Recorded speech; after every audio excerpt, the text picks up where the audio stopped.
જય શ્રી કૃષ્ણ। આજે આપણે બનાવશું તાંજળિયાની ભાજી। તાંજળિયાની ભાજી આ બહુ સરસ આરોગ્ય માટે, ડાયાબિટીસ હોય એના માટે તો બહુ જ સારી, અને આ જેને કબજિયાત રહેતી હોય એના માટે એકદમ સારી, પેટ સાફ આવી જાય। અને અત્યારે તો કોઈને બહુ ભાવતી નથી, પણ પહેલાંના બધા હોય એને તાંજળીઓ બહુ જ ભાવે। ને આ તાંજળિયાની ભાજી મેં લીધી છે। આજે હું તાંજળિયાની ભાજી બનાવીશ આપણા વિડીયોમાં। એના માટે મેં આ પહેલાં વીણી લીધી હતી ભાજી બધી। હવે આપણે એને ધોઈને સમારી લઈશું। એના માટે આપણે આ લસણ લીધું છે, એમાં બહુ કાંઈ જોતું નથી। લસણ લીધું છે ને આ ટામેટું લીધું છે બસ, અને બીજા રેગ્યુલર આપણા મસાલા જ। હવે આપણે આને ધોઈ લઈશું। એના માટે મેં આ ચાયણો લીધો છે, એટલે બધી માટી નીકળી જશે। અત્યારે ચોમાસું છે એટલે ધૂળ હોય, અત્યારે આ તો ચોખ્ખી જ છે, પણ બહુ હોય એટલે આપણે 3-4 પાણીથી આમ ધોઈ નાખશું।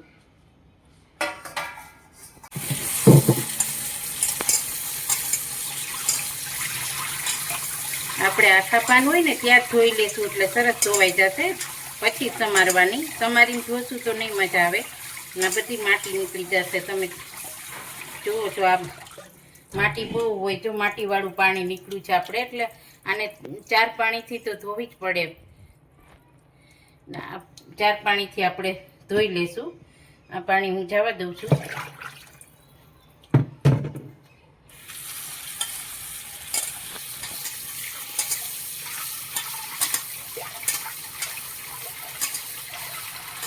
આવી રીતે આપણે પાનને ચોળીને ધોશું ને એટલે બધી માટી, કાંઈ જીવજંતુ ચોટેલું હોય, ઝીણી જીવાત એ પણ નીકળી જશે।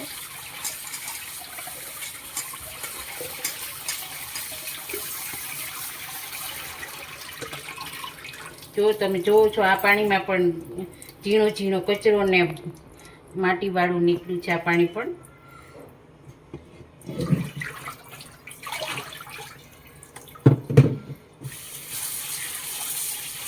આ ત્રીજા પાણીથી ધોઉં છું।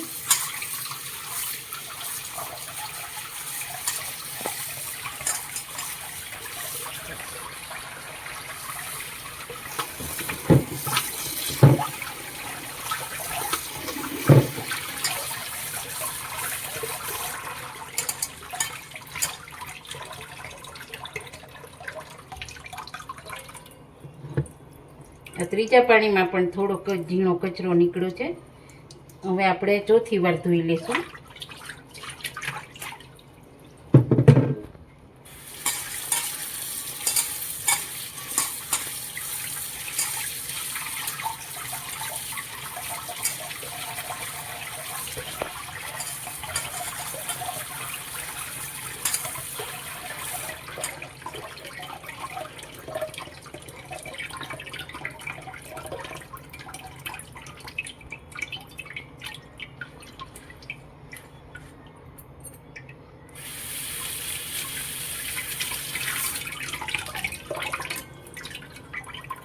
આ 4 પાણીથી આપણી ધોવાઈ ગઈ છે।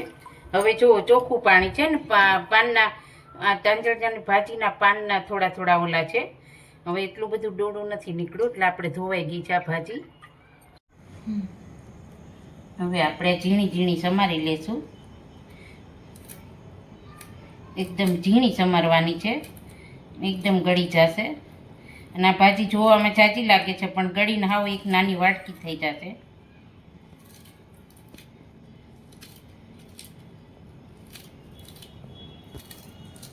આ તાંજળિયાની ભાજી આપણે ઝીણી ઝીણી સમારી લીધી છે। અમે આને તાંજળીઓ કહીએ, ઘણા તાંદરજો કહે છે। તમે શું કહો છો એ કમેન્ટમાં બતાવજો મને। બાકી આ ખાવામાં તો આરોગ્ય માટે બહુ જ સારી છે। આપણે આ ભાજીમાં તેલ વધારે જોઈએ, ગમે એ ભાજી હોય એમાં તેલ થોડુંક વધારે ચડિયાતું હોય તો સરસ ભાજી થાય। અને આમાં પાણી તો હોતું નથી, એટલે તેલનો જ રસો હોય છે, એટલે આપણે આટલું તેલ લીધું છે, 2 ચમચા।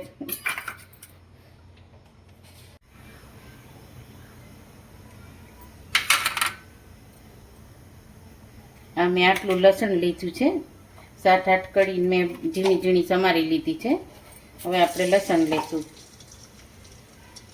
લસણ કકડે એટલે પછી આપણે ટમેટા નાખશું, ને પછી બધો મસાલો કરશું, ને પછી છેલ્લે આપણે ભાજી એડ કરશું। આ તાંજળિયાની ભાજીને રોટલો બહુ સરસ લાગે. જુવાર બાજરાનો રોટલો, મકાઈનો રોટલો આના સાથે બહુ સરસ લાગે.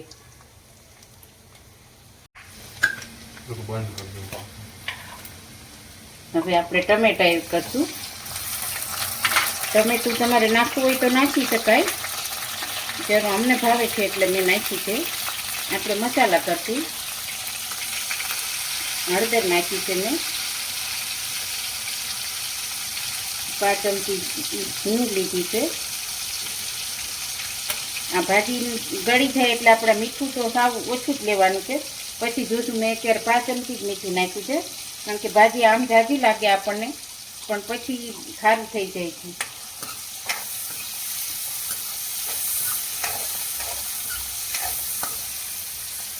હવે આપણે એને થોડીક વાર સાતળશું.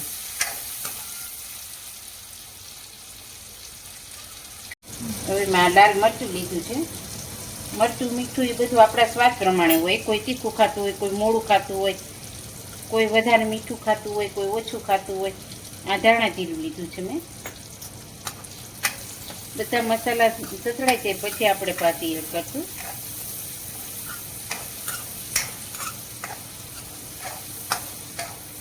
હવે હું ભાજી એડ કરું છું.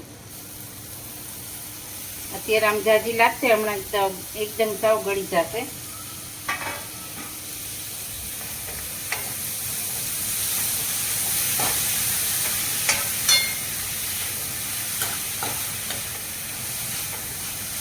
આમાં આપણે પાણી જરીએ નથી નાખવાનું, એમના વરાળમાં જ બફાવા દેવાની છે.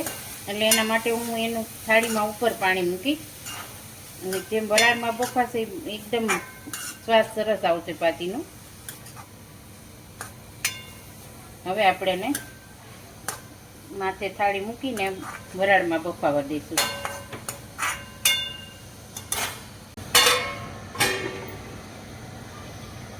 આપણે આ થાળી ઉપર પાણી મૂકશું. એ વરાળ એનું પડશે, વરાળનું પાણી આપણે ગરમ થઈ તો પછી અંદર એડ કરવાનું નથી, આપણે આમ જ રાખવાનું છે. અને ભાજીનું પણ પાણી છૂટે છે એટલે ભાજી એમાં જ ચડી જશે. હવે આપણી આ ભાજી થવા આવી છે. વરાળનું પાણી જ અંદર પડીને આપણે બફાઈ ગઈ છે.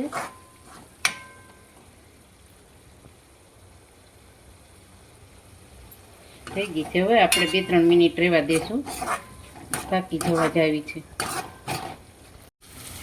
આપણે પાકી ગઈ છે તાંજળિયાની ભાજી. હવે આપણે એને એક બાઉલમાં લઈ લેશું. સરસ પાકી ગઈ છે. આવી રીતે એક રસ થઈ જવા દેવાની. અને ઘણીવાર પાન કડક હોય તો અમને પાકતાય વાર લાગે છે, અને ઘણીવાર એકદમ પાકી જાય છે. એટલે ભાજી ઉપર આધાર રહી છે. આપણી અત્યારે થઈ ગઈ છે. હવે આપણે એને બાઉલમાં લઈ લેશું. આ તૈયાર છે આપણી તાંજળિયાની ભાજી.